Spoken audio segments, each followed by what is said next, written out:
Hello? How's it looking? Am I looking good?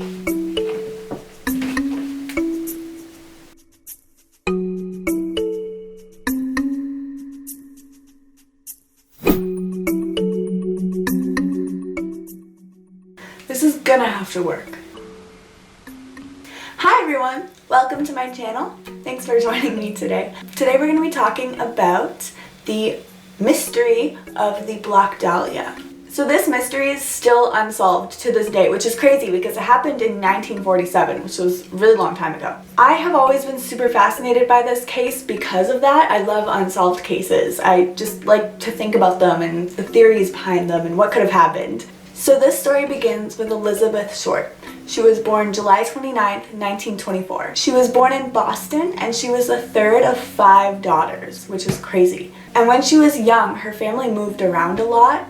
They actually moved to Portland, Maine, and they stayed there for a while before they ended up moving to Medford, Massachusetts. And this is all when she was young. And unfortunately, Elizabeth's family really suffered from the 1929 depression and the stock market crash, and they lost most of their money and became broke. And something really weird that happened to her when she was a child. In 1930, her father's car was found abandoned on a bridge. It was on the Charlestown Bridge, and it was assumed that he had committed suicide by jumping into the Charles River. And at just age 15, Elizabeth had lung surgery because all of her life she had suffered from severe asthma attacks and bronchitis. The doctors that performed this surgery on her suggested that she should stay in warmer climates during the winter months to help prevent any lung problems reoccurring. So from that point on, her mother would send her to Miami, Florida to spend the winter months with some family friends there. And for the next 3 years, Elizabeth spent the winter months in Miami, Florida,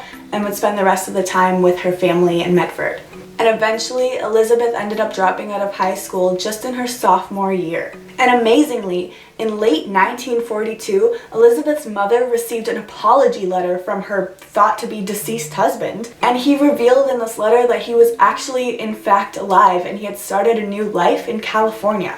Not too long after this, Elizabeth actually decided to move to California with her father to chase her dreams of being an actress. Although the entire time that she lived in LA, she had no known acting jobs or credits. And shortly after she moved into her father's, she moved out because they were having a lot of problems and arguments. I totally don't blame her for having arguments with her father, especially if he pretended he died and started a new life. And shortly after she moved out, she took a job at an Air Force base, a base near Lompoc. And she was living with several of her friends during this time. And it was reported that briefly she was living with an Army Air Force sergeant who had reportedly abused her. And around this time, her nickname of the Black Dahlia really became a thing. And it was thought that she got this nickname of the Black Dahlia from a film noir crime murder mystery that came out around this time. Briefly, she had moved to Santa Barbara and she was arrested on September 23rd, 1943 because she was caught underage drinking at a local bar.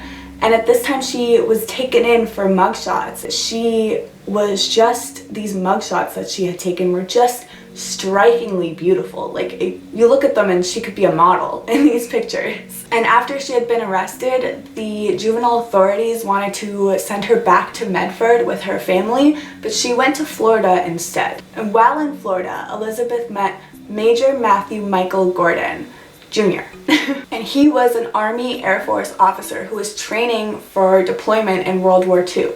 And Elizabeth told her friends that he had written to her and proposed for marriage while he was getting treatment for injuries in a plane crash, and she had accepted.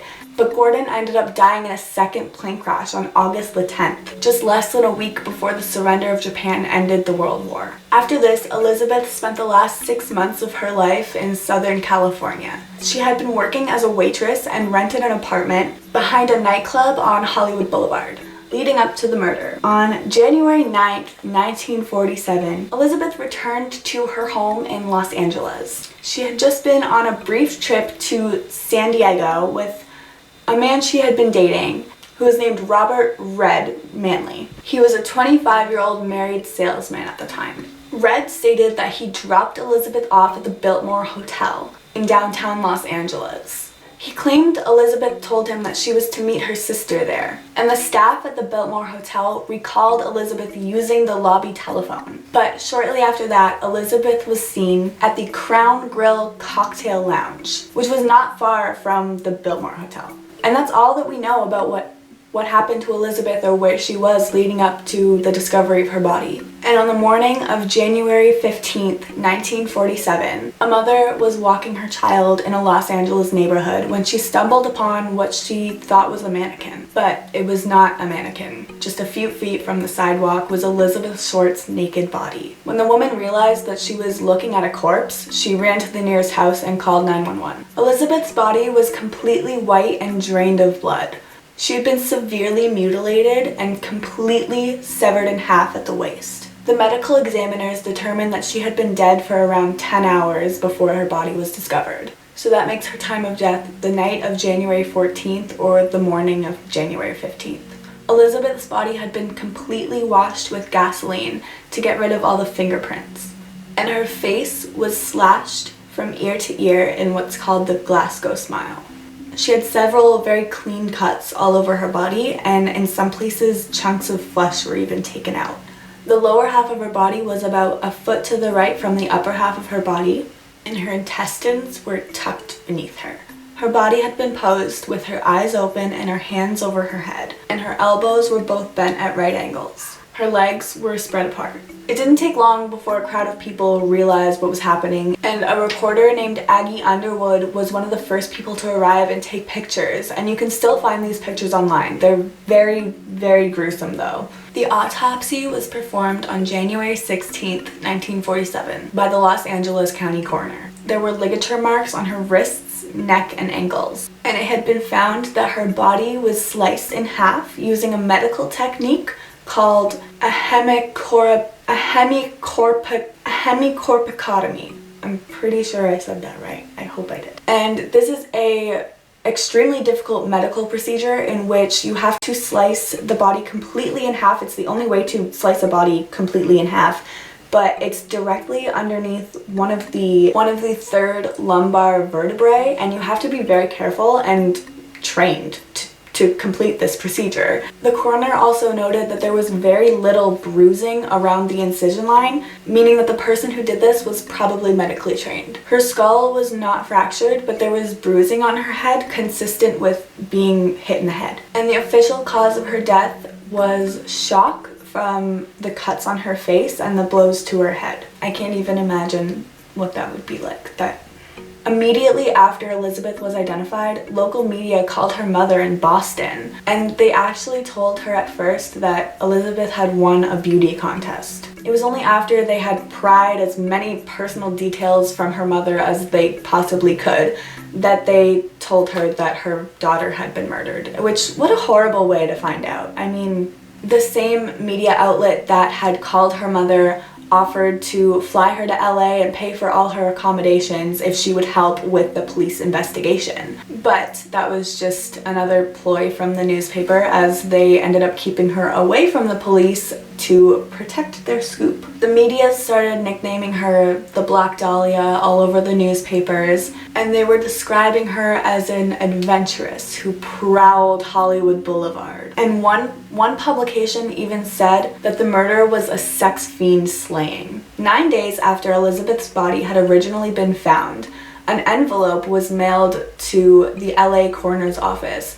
with some belongings of Elizabeth's in them, including her passport, some photos of hers, and a little black book with like numbers and names that she carried around. All of her belongings had been carefully cleaned and wiped of prints with gasoline, and a simple letter was attached with cutout letters from magazines and newspapers, simply saying, "Here is Dahlia's belongings." In total, 13 letters were sent to police and the media. These letters were taunting them, and a lot of them were signed as the Black Dahlia Avenger. So let's talk about theories and suspects. Police contacted 75 men from her little black book of people, but a lot of the men claimed that they only had met Elizabeth very briefly. And over 300 USC medical school students were investigated, but nothing came of this.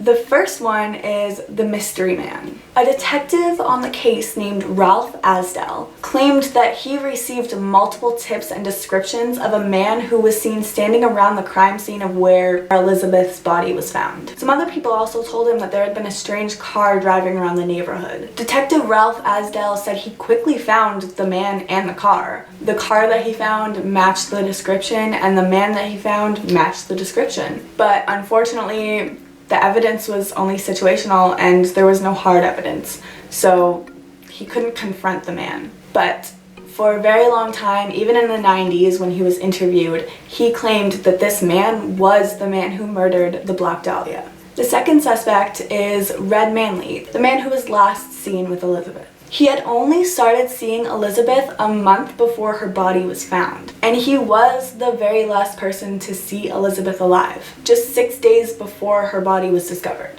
Although Red did pass 2 lie detector tests and maintained his innocence until his death. He actually, strangely, died of an accidental fall in his apartment 39 years to the day that he last saw Elizabeth Short alive. And the last suspect is probably the most promising suspect. I have a lot of evidence here for him, and this is none other than Dr. George Hodel. Dr. George Hodel was a well-connected, wealthy doctor in Los Angeles at the time, and his son, Steve Hodel, has investigated this case thoroughly, and he claims that his father is the man who killed the Black Dahlia. Steve Hodel found pictures that belonged to his father of a mystery woman that looks a lot like the Black Dahlia.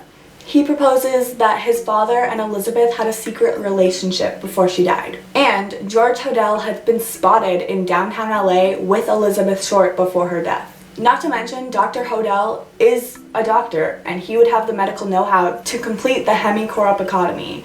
I don't know if I'm saying that right. I don't know. And the other clean cuts all over her body looked like they were made with surgical tools. And George's son Steve concluded that this is not the only murder that he has committed. He claims that he could have murdered Jean French, a woman who was murdered just a few weeks after the Black Dahlia's body was found. Interestingly enough, Jean's body had the initials BD written on her in red lipstick when her body was found. And the notes that were allegedly sent by the Black Dahlia murderer matched George's handwriting. It was found that on January 9th, 1947, just less than 1 week before Elizabeth's body was found, George had 50-pound sacks of concrete delivered to his house for remodeling. And similar bags that this concrete comes in were found at the crime scene. Also, George drove a black car that was similar to the description from the other mystery man. If all this evidence isn't enough, George was just not a great dude in general. His daughter, Tamar Hodel, ran away and reported her father to the police, claiming that he had tried to teach her about oral sex when she was just 11 years old, and that he had offered her to his friends when she was 14. She also claimed that George himself had raped her. But George was officially acquitted because several family members came and testified against Tamar. Not only this, but a few years after the Black Dahlia murder had happened, in the year 1950, George up and moved to the Philippines. And in 2012, George's son Steve Hodel went back to George's house in LA with a former police officer and some canine dogs. Those dogs sniffed around the house and picked up the scent of human decomposition in multiple areas of the home. Also, a soil sample was collected from the alleyway on the back of the home, and this soil sample was tested and came back positive for human remains. But this could be from way before George even owned the house. And not only that, before George moved to the Philippines, it was found that police were actually looking into him for the Black Dahlia murder. They were listening in on him and bugging him for over 40 days in 1950. Although these recordings can't be found anymore, transcripts of them can be found. And they really seem to point to George being guilty. The transcripts of one of these recordings even describes a woman being attacked. Although the investigation against George Hodel was officially shut down because these recordings officially eliminated him as a suspect. Very interesting. Steve Hodel claims that the police covered up George's guilt because George threatened them as he knew about dirty cops and prostitution rings and abortion rings happening in the LAPD at the time. And in the 48 hours investigation of this case, the LAPD even admits that most of the Black Dahlia evidence is not with the files, and the reasoning behind it being missing is not known. So, most of that evidence really points towards George, but I want to know what you guys think, because it's still unsolved. There's 100 other things that could have happened to her. We really have no idea. This case is just so fascinating to me. There's so many things that could have happened, and it's gory, and I like that, and it's unsolved, and I don't know. I personally really think that it definitely could have been Dr. George Hodel. I mean, just the fact that all of her cuts were surgical, and the fact that she was sliced in half in a way that only a doctor could do that, it just makes so much sense to me, you know? But tell me what you think in the comments below. And until then, follow me on Twitter, follow my Facebook page, and follow me on Instagram. I also have a true crime blog if you're more interested in reading it, where I try to post every week. If you're interested in that, it's down there. And all of these links will be in the description too. Thank you so much for watching. I really hope you like my first video about the murder mystery of the Black Dahlia. Don't forget to like this video and subscribe for more true crime content. Thank you!